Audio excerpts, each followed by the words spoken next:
Президент Рауль Хаджимба, премьер-министр Валерий Бганба, члены правительства, представители общественности, ученые и школьники возложили цветы к могиле Юрия Воронова в сквере напротив Государственного музея Абхазии.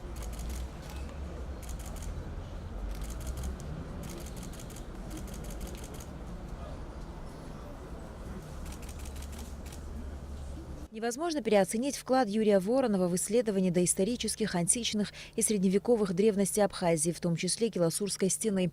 Он также считается первооткрывателем цибельдинской археологической культуры.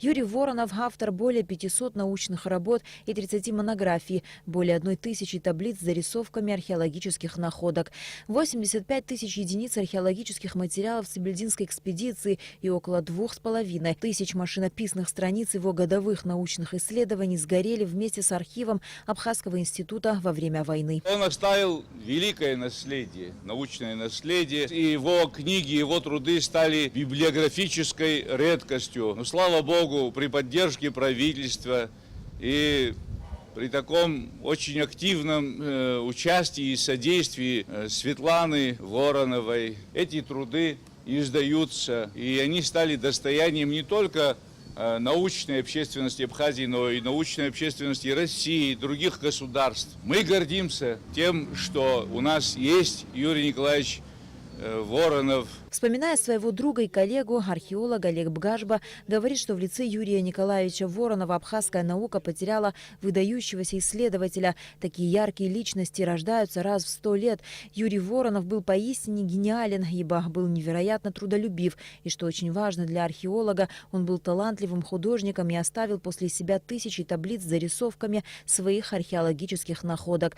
Во время войны, благодаря усилиям Юрия Воронова, его энергии и патриотизму, удалось прорвать информационную блокаду вокруг Абхазии, довести до международной и прежде всего российской общественности истинное положение дел в Абхазии. Он создал археологическую карту Абхазии, которая является настольной книгой всех археологов мира. Еще я хочу сказать, с точки зрения вообще уже чисто политической, еще шла война, представляете, еще рвались снаряды, бомбы, раздавались очереди автоматов.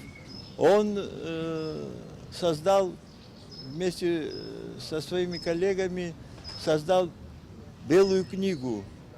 То есть он донес городу и миру о том, что творилось у нас. Весь мир знает о том, что пережил наш народ. Яркая жизнь и кипучая деятельность Юрия Воронова трагически прервалась 11 сентября 1995 года, когда он был убит на пороге своего дома.